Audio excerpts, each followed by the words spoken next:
Friends, we are continuing our journey through the Gospel of Mark. This was supposed to be our fourth Sunday of doing that, but it's our second because weather happened, right? So we canceled a couple. So we have almost 3 chapters put together for this Sunday that we get to pull things out from, that we get to explore. So we're going to give you lunch afterwards because you're probably going to be pretty tired after this. All right, I'm not going to delve into every story and try to tell you the meaning, at least, that I derive from each section or from these chapters as a whole. But I can't help but to consider them. And what is the use of Scripture if it can't be applied, if it's not relevant to our lives and what we are doing, what we are experiencing in the world today?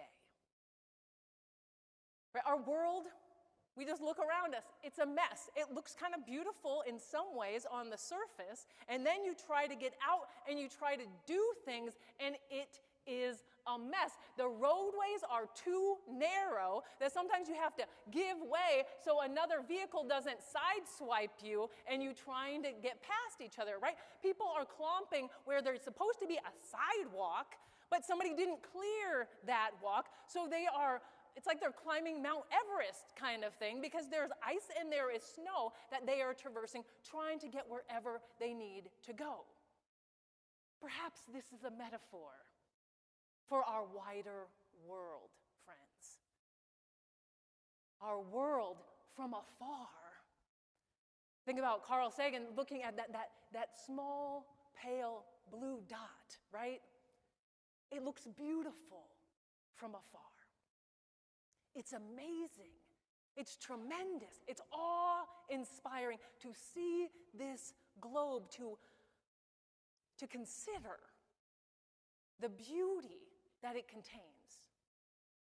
And then you zoom into various places. You see people trying to trudge through everyday life. You turn on the TV or you open your phone, check your email, and you see what's happening. You learn what is happening in the world today, and you realize we're in a lot of a mess. Friends, many of us are still asking and wondering what to do. What to do given the turmoil, the fighting that continues in Ukraine and Russia, that continues in Israel-Palestine, and focusing more close to home, looking at what has been happening in Minneapolis, in Minnesota. That is often what is present in our minds. So you come and say, yeah, Jessica, you want to explore the Gospel of Mark? Great idea, theoretically, but what about the world in which we're living today? Well, Jesus lived in a today world as well, right? Jesus was not just simply some person who was thinking about the world hereafter or the spiritual life or even simply bringing about inner peace, though that's a great enough challenge. And I think he is about our inner peace because that is connected with the outer peace.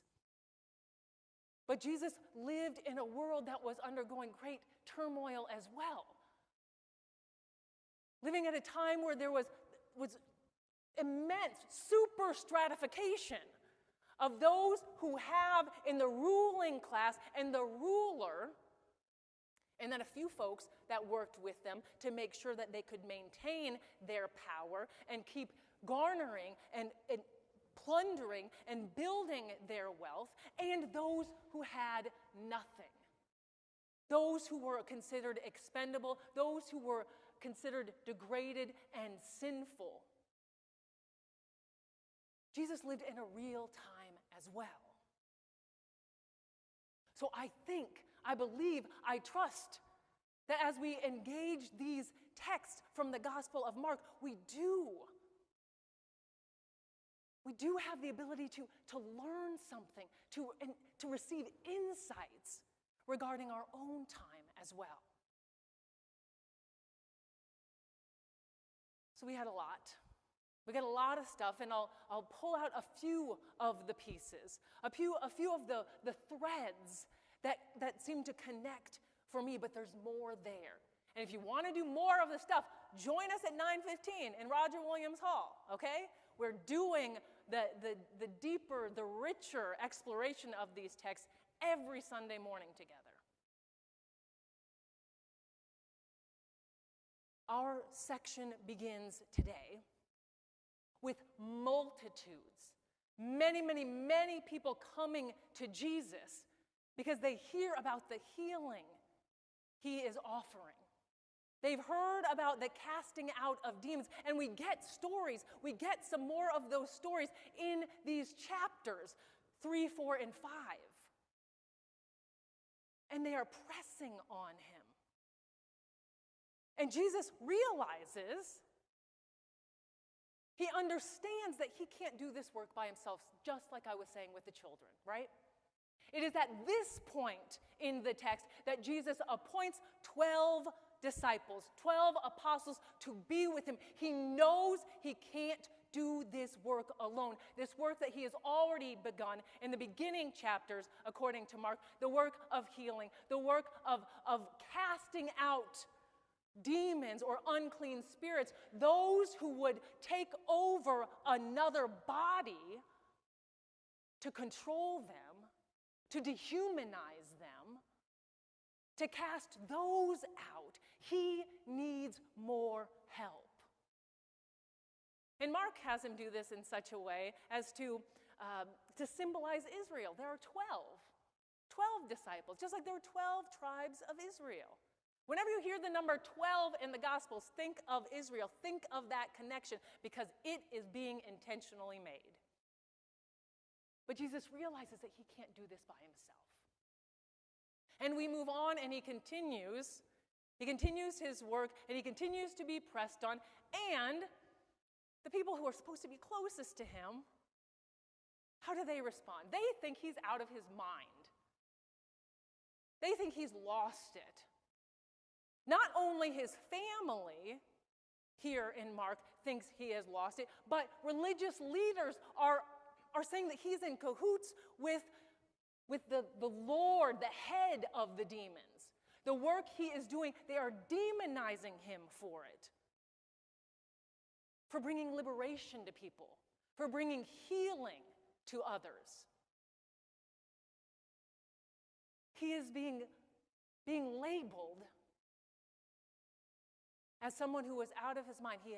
He's lost all sense, all grip, all understanding of reality, all connection with it. And he combats these. He refutes these accusations. And he says, these ones are my family, those who seek to do the will and the way of God. This is what I'm about.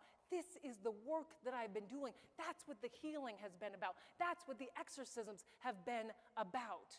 That's what my teaching has been about. It's about the way of God. But when you do that work, there are people who are going to turn on you because you're going against the social grain. You're going against the way of convention. You're going against the way of oppression and domination, which is just the way things are. That is what is being fed to everyone. In Jesus' time, maybe in our day, that this is just the way things are. That there are simply those who have nothing, and that's their lot.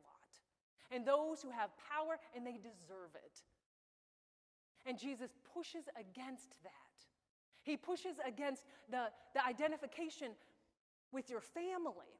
That your family is where your status comes from, where your reputation comes from. He pushes back and gets resistance. But he doesn't stop. He continues on, and people keep coming to him, right? He keeps offering healing. He even goes across boundaries that are made for him, even geographical boundaries, yes, as well. But he crosses the sea and he goes into Gentile territory. Jesus is a Jew. A Gentile is somebody who is not a Jew, okay?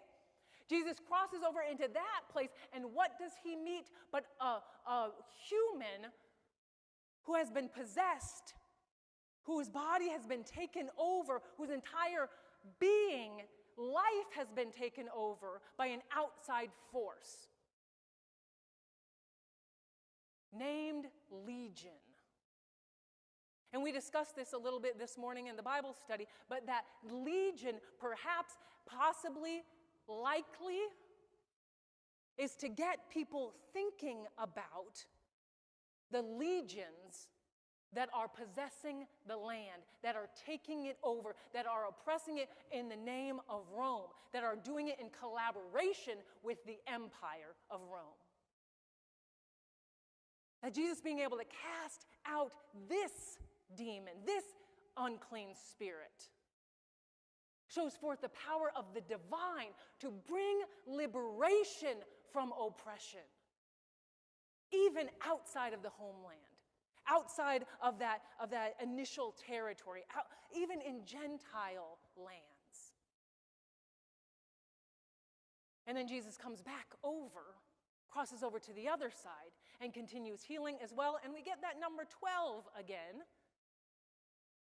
So in case you weren't sure where he was, the woman was bleeding for 12 years. The girl was 12 years old. They both experience healing. A girl is brought back from the dead here. That's the story. A woman who has been bleeding for 12 years, who has been bleeding and who has been going, people seeking healing and being bled even more, lost her entire resources, all of her resources gone, only to become worse and worse and worse, is offered free health care, a free healing. Well, maybe she isn't offered it. Maybe she snatches it. Maybe she takes the initiative herself and says, I've heard a lot about this one. If I just touch his clothes, I can get healing. And she does. And what does Jesus say? It's her faith. It's her trust. It's not just about him. It's not that he's some magic person walking around. Her trust, her faith is what has brought about healing. And he tells the father, Jairus, who is this synagogue leader, whose daughter was sick, when he still had some hope, but then he's told, hey, she's died, just leave him alone. Continue to have faith, to trust.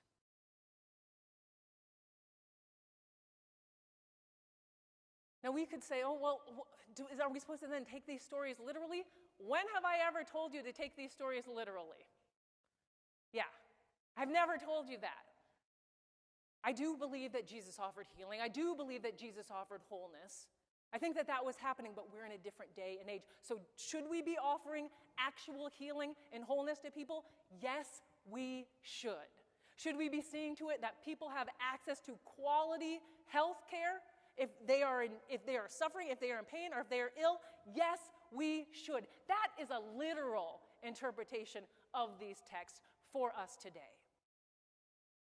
And I believe we are invited and we are called as we are seeking to follow Jesus. Remember that three-step, three-piece mission that we have? Following Jesus, doing justice, building community. As we are invited to follow Jesus, we are invited to bring about, to work for liberation,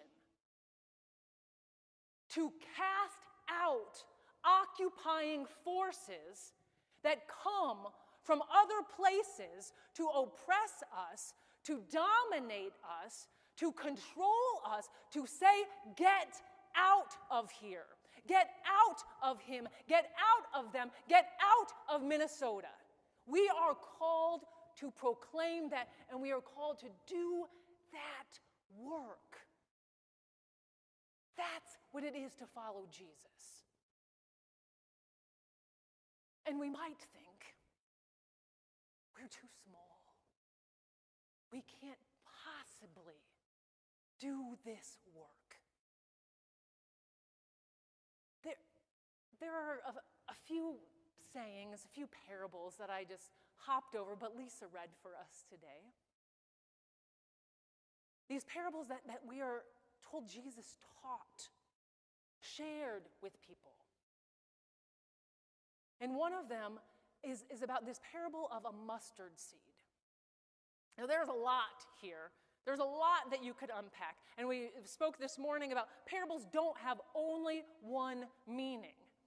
And if you meet somebody who tells you this is exactly what this parable means, a la Mark in this gospel, be a little distrustful. But what potentially could we draw from that text, from that story? Well, the seed is being planted in a garden. Bing! Something is going on there.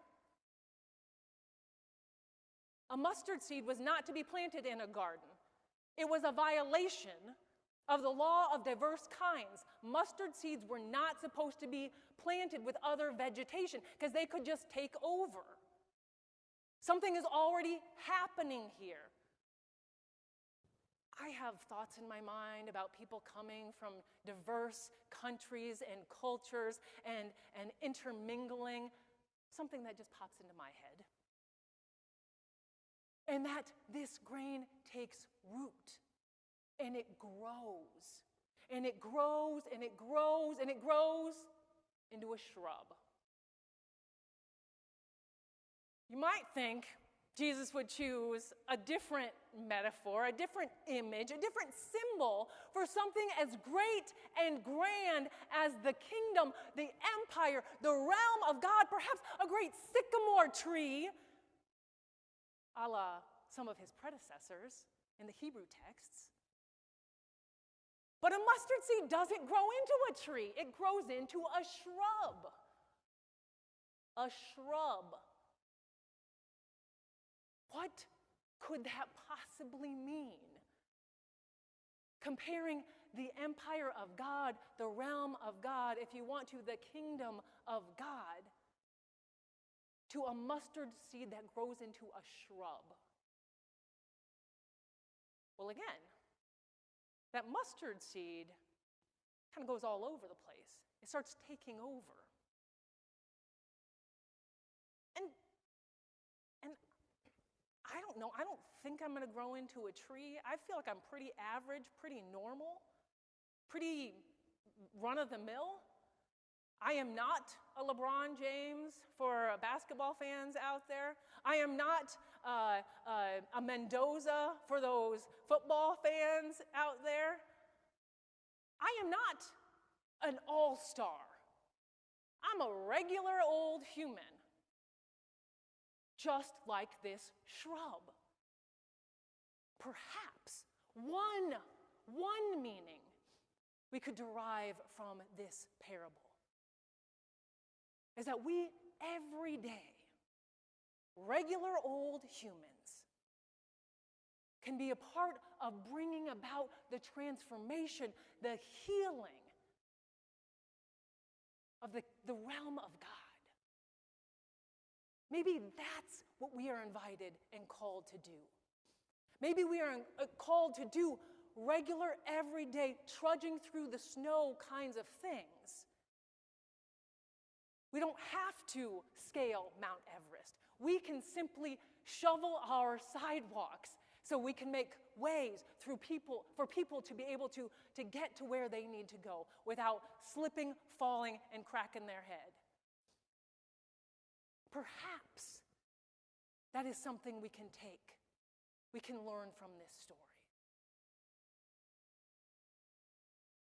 Friends, I am clear about very little regarding Jesus because he lived a long time ago, and we don't have a ton of information about who he was or where he lived. We don't know all of that context. We can't say for certain this is what Jesus meant. But I am confident of a few things, because these stories are told over and over and over again that following Jesus invites us, encourages us, challenges us to work for healing, to work against oppressive forces, and to think, to use the power that we have in these minds of ours, to use reason, to use common sense, to believe what is before us rather than what somebody else is telling us happened. I'm seeing this and I am hearing it myself. And to ask questions as well. That's what the parables so much are about.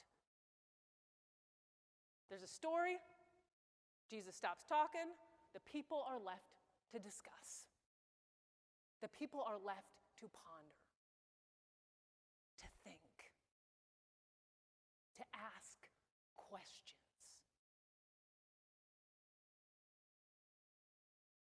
I think we got a lot of work ahead of us if we are daring to continue on this journey of following Jesus and doing justice.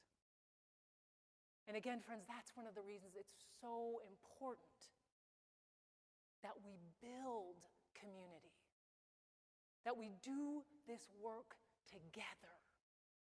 That's what the listening sessions were about yesterday. That's what the session after worship is going to be about, is us as a community coming together, not only as individuals, awesome and amazing as you all are as well. I told all the kids they were awesome. That goes for you too. To bring all of that together, but not to stop there. We have wider communities, others who can participate in bringing about this healing and this change, because even amazing as we are, we couldn't have cleared all the snow of Bloomington as quickly as folks did, right? We need others as well, so let us remember that. One of the ways we remember is we put it in our mission statement. Building community is a key part of who we are, and that's something we learn as we follow Jesus. So friends, that's what I have for you today. That's some of what I have been considering as I've been engaging with these almost 3 chapters of Mark, as I have been witnessing, experiencing what's happening in our world today. But where are you? What are you hearing? How is the Spirit moving within you? How is the divine calling you and empowering you in this time to follow Jesus? Friends, I'm going to give you a moment to reflect, a moment to meditate, a moment to pray. Friends, let us be together now for a moment of pause.